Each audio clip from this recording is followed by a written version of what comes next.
Glória a Deus. Abram suas Bíblias, por gentileza, no primeiro livro do profeta Samuel, capítulo 17. Glória a Deus.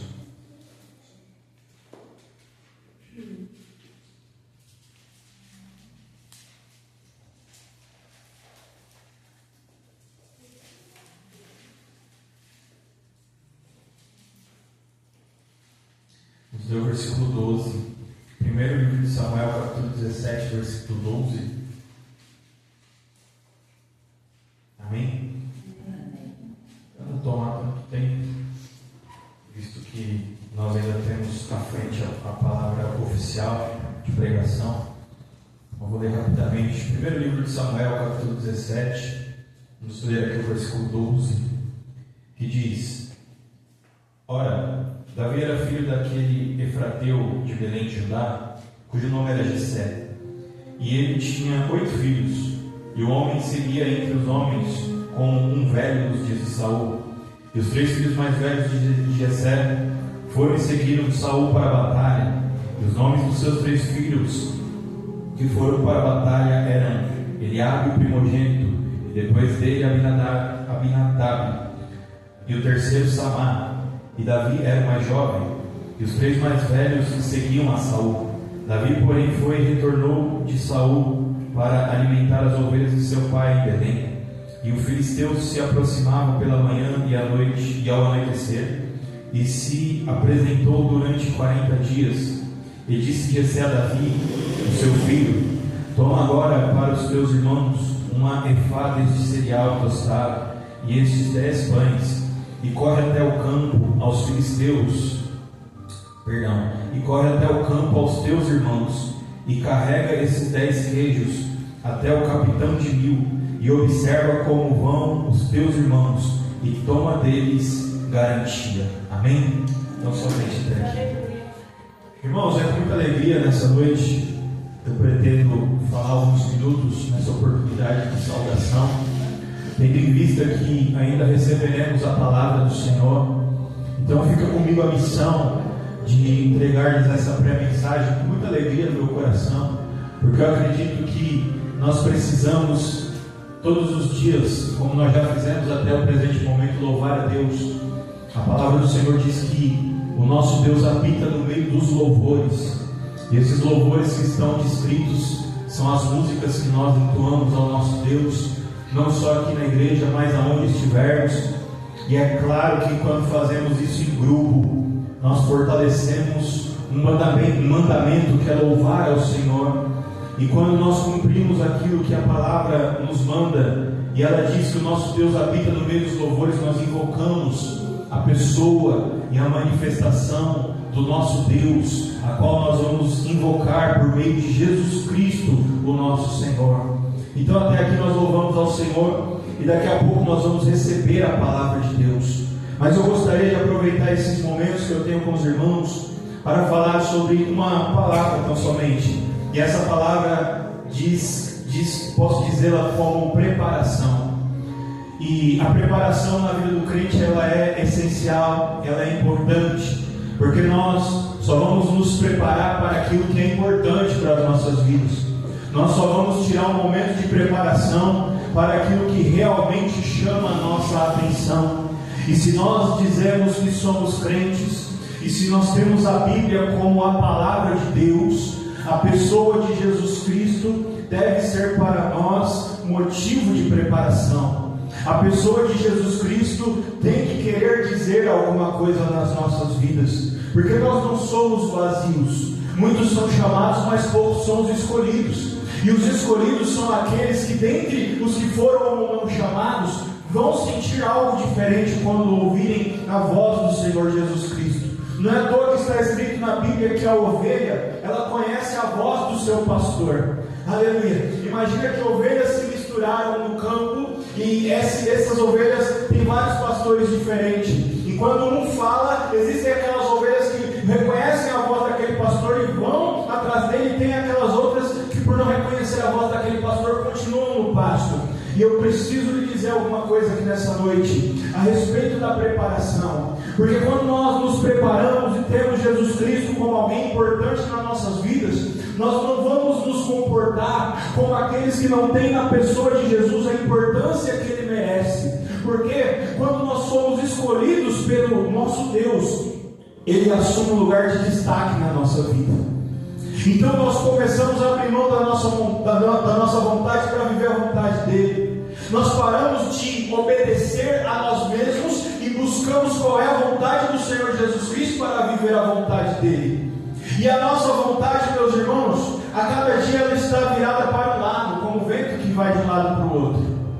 E a vontade do Senhor Jesus nos dá uma direção. Não à toa que alguém disse que ser livre nada tem a ver com fazer o que eu quero fazer. Isso não é liberdade. Mas liberdade não é fazer o que eu quero? Não. Quem faz o que quer é escravo. Escravo do quê? Da sua própria vontade. Hoje eu trabalho com afinco, amanhã eu estou desanimado. Isso vai te trazer miséria.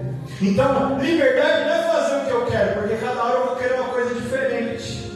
Agora, liberdade é ser livre para fazer a vontade do Senhor, que vai me custar um preço. E a vontade dele é soberana e vai muito mais além da minha capacidade. Mas quando a minha capacidade acabar e eu estiver em nome do Senhor, eu passarei a usufruir da força dele para fazer o propósito ao qual ele me enviou para que eu faça. Quem aqui está ouvindo o que eu estou dizendo? E o Senhor ele está atento àquele que tem Ele como prioridade na sua vida. Porque quando eu entendo que eu não preciso agradar, nem aparecer, nem fazer a vontade de ninguém, nem mesmo a minha, e tão somente a vontade do Senhor, que é boa, perfeita e agradável, a vida se torna fácil e leve. Quem já tentou agradar um pai? Quem já tentou agradar uma mãe? Quem já tentou agradar um chefe? Quem já tentou agradar um filho? Quem já tentou agradar um neto? Já sentiu na boca o gosto da decepção, de entregar o melhor, de fazer das tripas coração e de não ter o reconhecimento. Mas aquele que já experimentou dar um passo na frente da cruz, sabe o que é receber 1000 vezes mais do que aquilo que entregou de coração diante do altar de Deus. Então Davi, ele cuidava das ovelhas do seu pai, mas ele louvava o Senhor enquanto ele fazia o seu trabalho. Ele não fazia para ele mesmo, ele fazia como se fosse para o Senhor, na sua simplicidade, sem ter um pastor para pregar para ele, sem ter uma Bíblia para ler. Ele simplesmente entendeu: se tem um Deus no céu, eu vou adorar, e ele está em todos os lugares, então eu vou fazer o melhor que eu possa fazer. E ainda que eu fale, eu vou falhar com força, eu vou falhar com convicção, porque eu vou entregar o meu melhor. E quando eu falo sobre preparação, como que nós vamos nos preparar se nós não sabemos o que vai acontecer à frente? É muito simples. Se eu estou vivendo esse momento de todo o meu coração, eu já estou preparando o próximo momento para que Deus trabalhe na minha vida. Se eu estou vivendo esse momento com fé, glória a Deus, eu já estou preparando a minha vida para que Deus se manifeste daqui a pouco na minha vida. Se eu estou fazendo tudo o que eu posso agora, eu estou chamando a atenção do Senhor para que Ele manifeste a sua glória através de mim.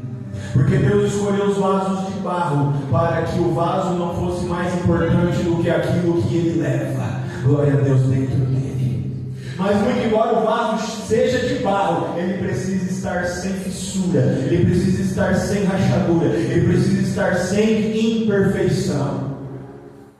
Não à toa Jesus Cristo diz: aprendei de mim que sou manso e humilde de coração. Tome o meu jugo que é leve e o meu fardo que é suave. Alguém aqui vai receber essa palavra? Vinde a mim, vós que estáis cansados e sobrecarregados, e eu vos aliviarei. O Senhor mostra aqui crentes cansados, crentes sobrecarregados, e o Senhor está falando com alguém aqui nessa noite. Irmãos, eu levei muito tempo para aprender que só vai ouvir e receber a palavra de Deus e fora desta igreja vai viver o milagre, aqueles a quem Deus chamou e a quem Deus escolheu. E não é todo mundo, mas o Espírito me diz que alguém aqui que está cansado e sobrecarregado, ouça o que o meu Senhor manda que eu te diga. Eu estou te esperando no pé do meu altar para tirar das tuas costas este peso que não é teu e te entregar o meu jugo que é leve, o meu fardo que é suave. E a partir desse momento que você chegar no pé do meu altar, a tua vida vai ficar mais fácil, vai ficar mais leve, porque aquele que tem compromisso comigo, eu me comprometo a abrir as portas para ele e para ela. Glória a Deus. Davi viveu um tempo de Deus, cuidando das malhadas atrás da propriedade do seu pai, até que um dia o pai lhe dá uma ordem: vai ter notícia na guerra aonde os teus 3 irmãos estão. Davi pega a carroça puxada por um jumento, levando pão, levando queijo. Ele vai, meu irmão, servir comida, vai dar uma de garçom. E aí quando ele chega no campo de batalha, ali se apresentou Golias, 40 dias afrontando o povo de Deus. E Davi enxerga a oportunidade que ele nasceu para aproveitar. Quantos aqui estão ouvindo? Você ainda não viveu o dia que Deus fez você nascer para viver ele. Quantos aqui ouviram isso?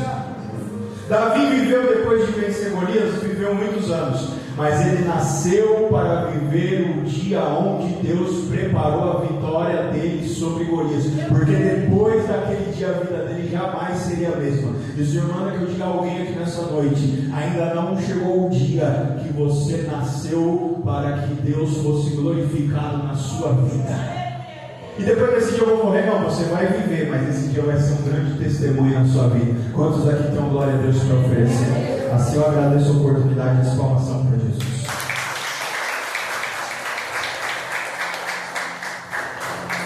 Louvado seja Deus. Mas continuando a palavra do irmão, como se preparar para alguma coisa que você não sabe que vai acontecer? Davi já estava sendo preparado quando ele estava sozinho nas montanhas cuidando das vacas do seu pai, quando ele estava sozinho adorando a Deus sem ninguém ver. Davi foi preparado quando veio um leão para poder arrebatar uma das ovelhas do seu pai, e ele com suas mãos tirou da boca do leão e matou o leão. Davi já estava sendo preparado quando veio uma ursa e atacou as ovelhas, iria arrebatar. E Davi disse: não, essa ovelha não pertence a ti. O que eu vou falar para meu pai se uma das ovelhas for morta por uma ursa? Ele se atracou cheio do Espírito Santo de Deus e disse: larga a mão que não é seu. Matou a ursa e levou a sua ovelha sã e salva para o meio dos rebanhos.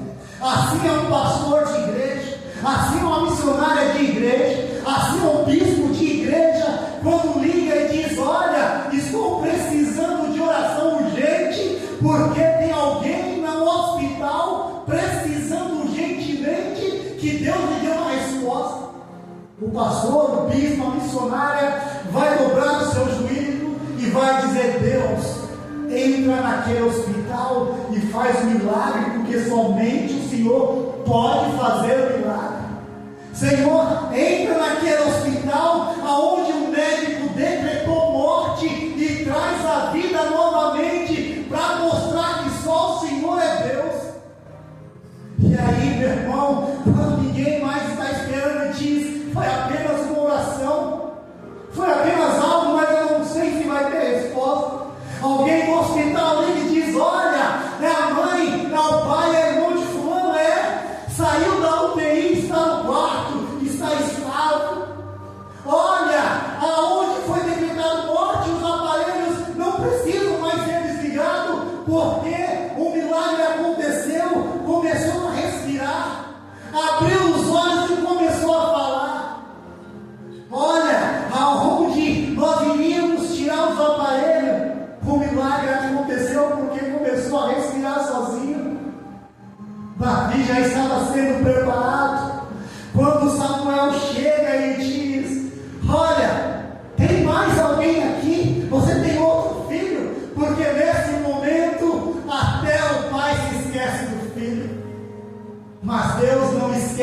um filho seu, e aí ele fala assim, tem o menor, sabe por quê? Essa importância.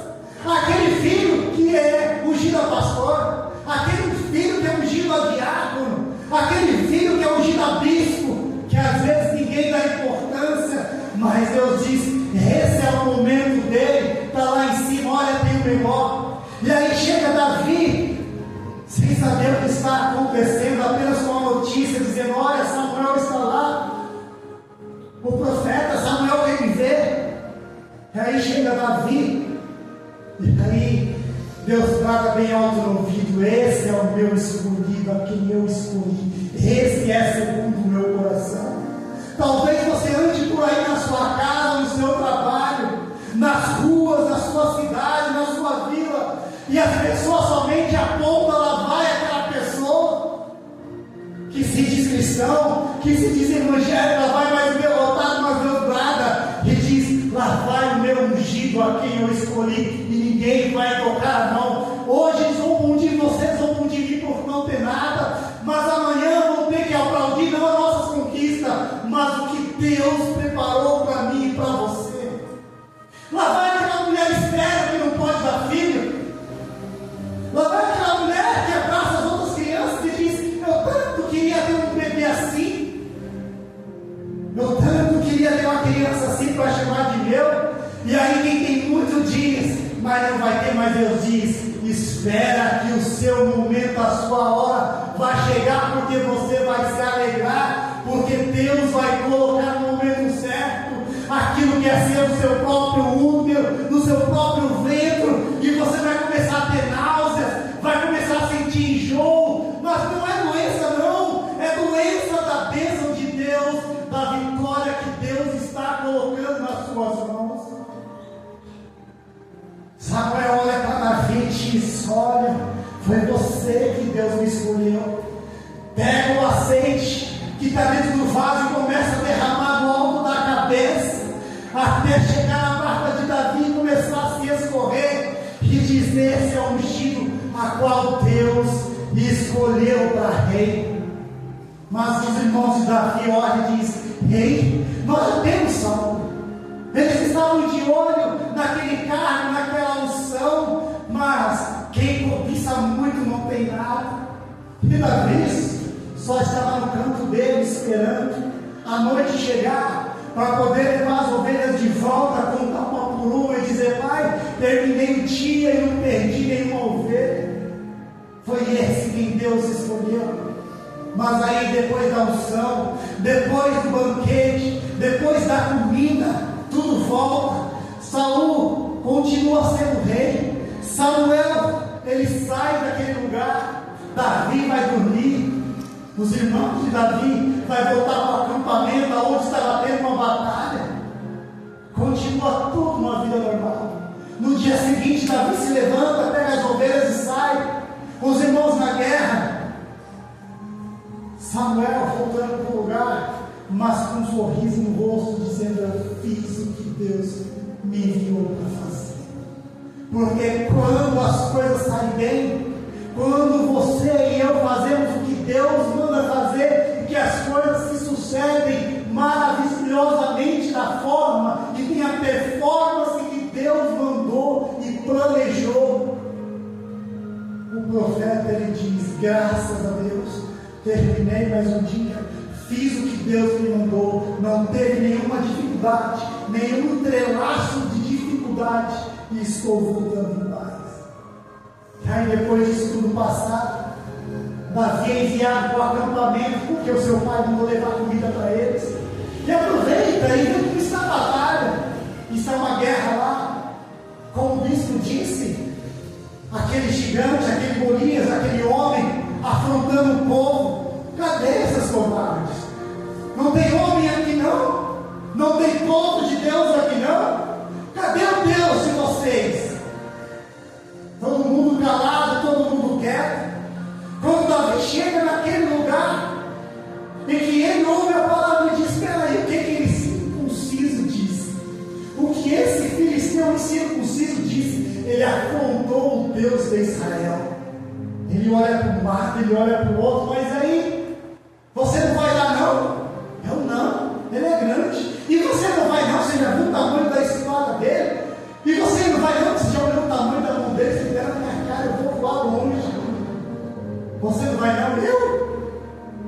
conheço, estou aqui de passagem.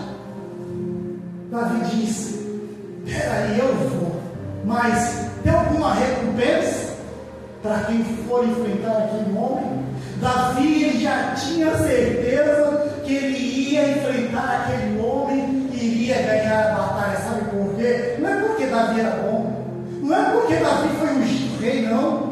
É porque Davi estava cheio do Espírito Santo de Deus, porque ele confiava em um único Deus, e ele tinha confiança que se ele descesse em nome do Senhor, Deus o entregaria na sua mão. E ele perguntou: qual é a recompensa, Saul, que você vai dar para quem enfrentar aquele homem? Olha, eu vou isentar dos impostos, eu vou isentar a família pelo resto da vida dos impostos, e tem mais ainda, vou dar a minha filha em casamento. Tá bom, então eu vou. Saul pega a sua armadura, a sua espada, a sua lança, veste Davi. E aí, ele não conseguia dar um passo, ele foi para trás, quase caindo com aquela armadura. Ele disse: espera aí, eu sou baixinho, Saul é grande, essa armadura não cabe. Espera aí, tira tudo, tira essa armadura, tira a espada, tira o escudo, dá tudo para Saul. Se o povo já estava triste, porque vendo Davi pequeno, baixo, não tem experiência. Davi até podia ser bonito, Davi até podia ser bom de presença, não chegasse, todo mundo olhasse. Davi podia até ser bom com as palavras, mas não tinha experiência em guerra. Davi não era bom em guerra, ele nunca empunhou uma lança, nunca empunhou a espada, e a armadura de Saul sequer sustentou Davi. Se o povo já estava com medo, agora pode ter certeza que pelo menos 3 fugiram antes dos filisteus invadir o acampamento. Mas Davi, ele ficou tranquilo, sabe por quê? Podiam dizer o que estavam dizendo, dizer que ele não tinha peito, coragem, experiência, podiam dizer que ele não sabia empunhar uma espada, uma lança. Davi estava tranquilo com relação aos comentários que estavam fazendo do lado dele, mas tudo bem, está tudo favorável para ele, porque o essencial era a confiança que ele tinha em Deus. Se você fizer uma oração e você não ter confiança e convicção da sua oração, para que Deus atenda a sua oração, é melhor você nem continuar a sua oração. Mas não dizem que Deus ouve toda oração, mas uma oração sem força, sem fé, sem foco, sem determinação, sem começo, sem meio, sem fim, não é uma oração que não vai passar da altura do sofá.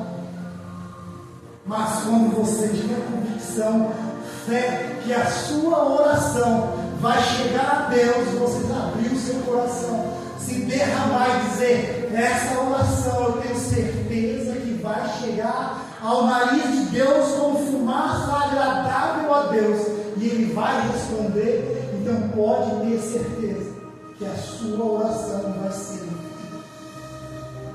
Mas como você sabe que uma oração vai chegar a Deus?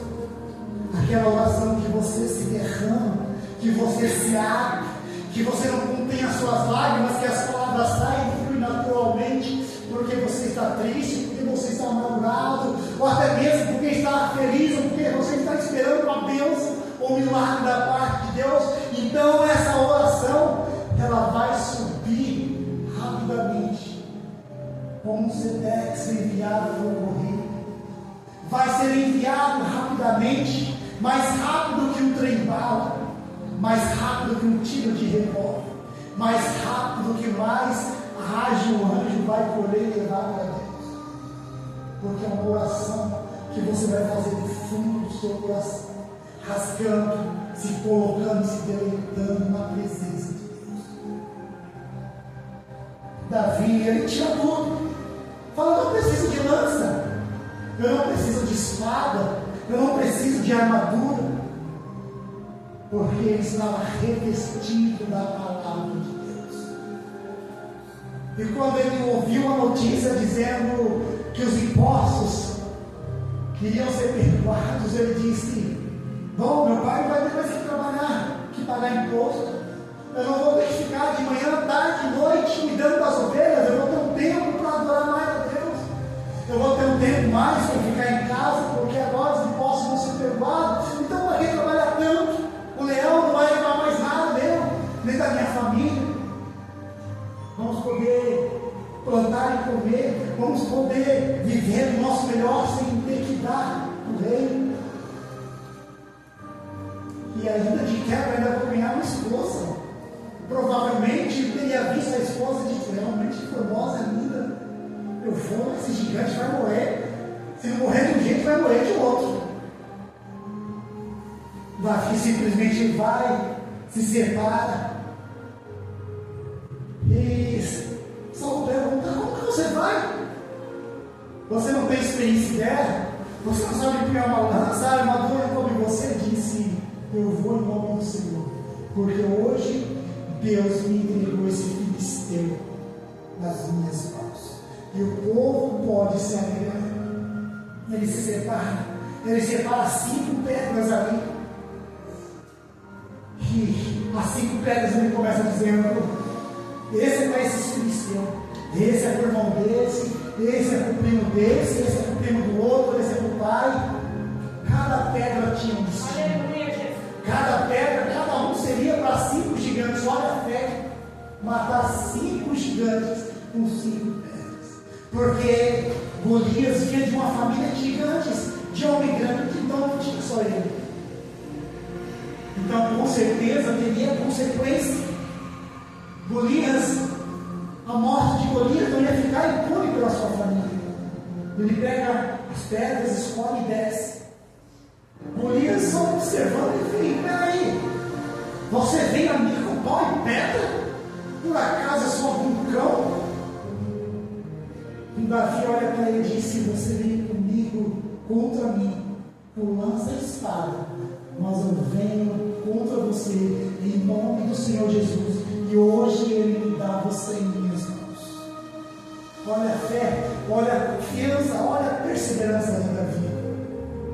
Se nós pudéssemos ver a fé que nós temos interior, se nós pudéssemos ver a força que nós temos no interior, sem se abalar com qualquer tipo de palavra, sem se abalar com comentários que as pessoas dizem: você não é capaz do seu trabalho, você não é capaz de fazer essa função, você não é capaz de concluir os seus objetivos, porque você não nasceu numa família rica, você não nasceu com QI alto, você não nasceu com uma instrução alta. Eu tenho uma séria dificuldade. Às vezes eu lembro e esqueço o que estou fazendo. Se eu começo a fazer uma coisa, vou para outra coisa, fazer outra coisa, eu esqueço a primeira coisa que estou fazendo. Aí eu fico: espera aí, o que está fazendo? Ah, lembrei. Eu acho que alguém aqui já deve ter passado por isso. Você começa a fazer uma coisa, aí você vai fazer outra coisa, você vai lá, fica uns 5 minutos fazendo, você vai: peraí, o que está fazendo? Aí você começa a puxar a memória de onde veio, você vai fazendo, seguindo os passos, esse passo curto, da sala para o quarto. Mas, lembrei que está fazendo e volta a fazer. Se a nossa fé for formada nisso, nós não conseguimos ir longe. Mas se a nossa fé for firmada nos profetas, nos valentes, nos homens que enfrentaram tantas coisas na Bíblia, apenas com a fé, nós poderíamos ver que nós podemos fazer aquilo que eles fazem e muito mais. Jesus disse para os seus discípulos: vocês vão poder fazer todas essas coisas e muito mais do que eu faço. Será que a nossa fé é tão pequena que nós não conseguimos olhar para o nosso ente querido, o nosso cônjuge, e fazer uma oração e Deus responder a oração? Será que nós não podemos determinar com fé no trabalho onde nós estamos e dizendo: Senhor, eu determino um cargo maior, uma posição melhor? Sabe por quê? Porque posição maior e cargo melhor quer dizer um melhor salário, um melhor reconhecimento e mais estrutura e dinheiro financeiramente para concluir os nossos objetivos. Se nós olharmos para uma pessoa que está com um demônio endemoniada, que o demônio entrou ali, quer fazer a classe, e chegarmos lá em nome do Senhor, nós expulsarmos, nós iremos expulsar. Mas muitas vezes nós olhamos para aquilo e dizemos: não, o demônio vai me envergonhar, vai bater em mim, vai me arranhar. Sabe por quê? Porque é nossa fé que quer. Imagine se Davi tivesse apenas ouvido aquilo e dito: o que vai ser dado para alguém que vencer aquele gigante? Isenção dos impostos, a filha em casamento, diz: eu estou querendo isso, mas se eu for enfrentar em julgamento, será que Davi teria matado aquele gigante? Ou aquela espada e aquela lança teria sido cravada no peito dele? Talvez hoje nós veríamos só uma história de que Davi desceu no vale e disse que queria enfrentar aquele gigante que caísse e queria conquistar as bênçãos em Davi. Antes de dar a primeira pedrada, foi cravado uma espada no peito dele, e Davi morreu. Os filisteus subiram, mataram todo mundo no acampamento, levaram Saul. Essa seria a história que seria contada. Davi desce, pega as pedras e disse: hoje o Senhor me dá em suas mãos. Ele começa a girar a fenda e diz: Senhor, a primeira parte eu estou fazendo, agora a outra é com o Senhor. O Senhor disse que o Senhor vai me entregar em minhas mãos, e pela fé eu creio. Lançou a pedra se cravou na testa de Golias. As pessoas ficaram olhando, dizendo: uma pedrinha, nada vai acontecer. Golias vai lançar a lança dele e pronto. E aí, o impossível aconteceu. As pessoas continuaram olhando, e quando Golias cai para trás, que se ouve aquele eco, aquele estrondo, e que Davi corre, pega a espada dele e arranca a cabeça. Ninguém acreditou. Os filisteus não acreditaram que o seu maior e melhor guerreiro tinha sido derrotado por um homem baixo, cheio de sardas, que não tinha experiência nenhuma em guerra. Se você disser: Senhor, eu não tenho experiência em oração, mas eu creio que eu vou orar e o meu parente vai sair daqui do hospital. Senhor, eu não tenho experiência nenhuma, mas eu creio que eu vou orar e a porta vai se abrir uma empresa boa. Porque eu sei que as palavras virão e vão fluir naturalmente. Essa é a maior fé que o Senhor pode nos dar. Mas Davi já estava sendo preparado para esse momento. Davi já estava preparado, ou até mesmo Davi não sabia porque ele foi deixado sozinho. Sabe por quê? Porque depois disso tudo, Davi começaria uma das maiores batalhas da sua vida. A maior batalha de Davi não foi matar aquele filisteu, mas foi se aperfeiçoar e fugir de Saul. Porque depois daquilo começaram a ouvir os cânticos. Os cânticos vinham dizendo que Saul tinha matado 1000, mas Davi milhares. E aí aqui no coração do rei começou a dizer: como é que pode? Eu sou o rei dessa nação. Eu sou o maior rei até hoje, conduzi esse povo. E um rapaz que matou um gigante é maior do que eu. Como é que pode? A melhor canção ser para ele. Para mim foi dado 1000, mas para ele foi dado milhares. E aí a inveja e o orgulho começou a tomar conta de Saul. E aí Davi tocando a sua arma, no primeiro momento, Saul começa a ver com inveja, porque um espírito maligno já tinha se apossado de Saul. Ele pega a sua lança e joga em Davi. E pelo Espírito Santo de Deus, ele se desviou daquela lança e ela crava na parede. E aí Davi começa a ficar mais atento à situação. Saul vem e fala: olha, desculpa, eu só queria testar para ver se você estava atento, se você era bom mesmo. A desculpa do demônio quando quer humilhar alguém, quando chega e diz: você não fez? Você é assim que você faz? Você não serve nem para limpar chão. Você não serve nem para esse cargo, sai daí. Você com vontade de responder, você fala: não. Satanás é a postura desse corpo que está tentando me humilhar, mas eu vou ficar quieto. Eu fiz. Se não ficou bom, ele que faz.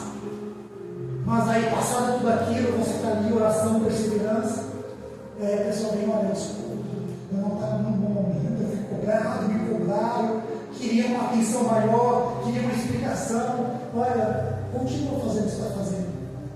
Sabe por quê? Porque no momento de adversidade você está. Quando aquela flecha se crava, Davi olha e fala: peraí, eu vou ficar mais atento, observar mais. E aí, pela segunda vez, Saul tenta matar Davi. E ele diz: Senhor, como é que posso? Eu só fiz o bem, só tentei ajudar, e Davi está ali. Saul está tentando me matar. Saul está tentando contra a minha vida.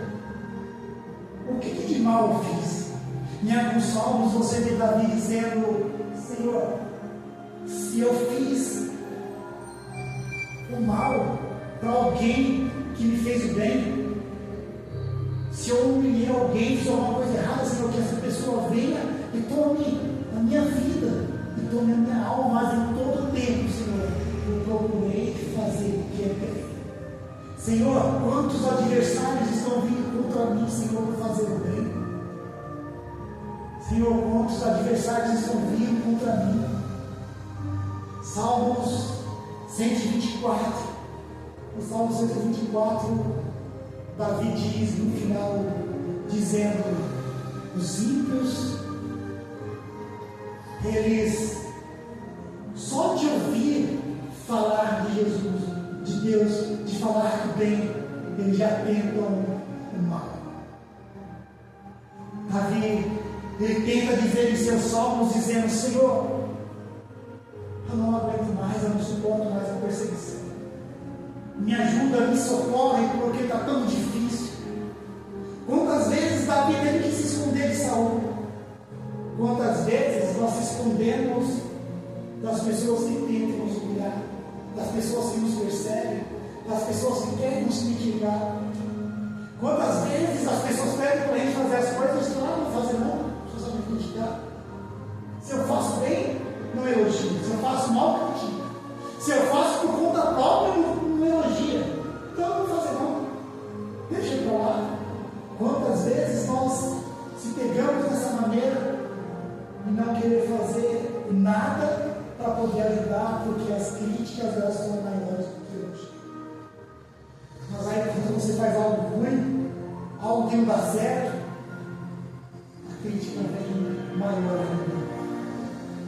Quando a crítica ela começa demais, vem o desânimo, vem a tristeza, vem até aquele momento de dizer: Senhor, por que eu estou tentando ajudar uma pessoa que não elogia, uma pessoa que não me conhece, e ainda tem coragem de dizer na minha frente que outra pessoa sabe fazer, sendo que eu fiz bem e em nenhum momento houve reconhecimento. Mas aí, quando o espírito de tristeza passa, o Espírito Santo desce e diz: não faz para poder receber reconhecimento, mas faz para se sentir bem. Faz como se fosse para Deus. Faz como se você estivesse fazendo para o próprio Deus. Imagine Jesus aqui, sentado, trazendo uma palavra. O que você faria para Jesus? Você iria prestar atenção? Você iria sentar de pertinho e dizer: mestre, explica essa parte, eu não entendi. O que quer dizer, Senhor, que bendito serão aqueles que choram e vão ser consolados? Eu não entendo isso. E aí Jesus, com a sua maior calma e tranquilidade, diz: olha, toda aflição, toda perseguição, toda tristeza, todo mal e toda injúria que você sofre, você vai ser consolado. Mas a partir do momento que você se cala, que você não retruca, que você não dá o troco, e que você dobra o seu joelho de cima ao perdoa, porque eu sei que essas palavras não vêm, essas palavras não vêm dela, e eu sei que no momento certo o Senhor vai fazer Aleluia. Creio, Deus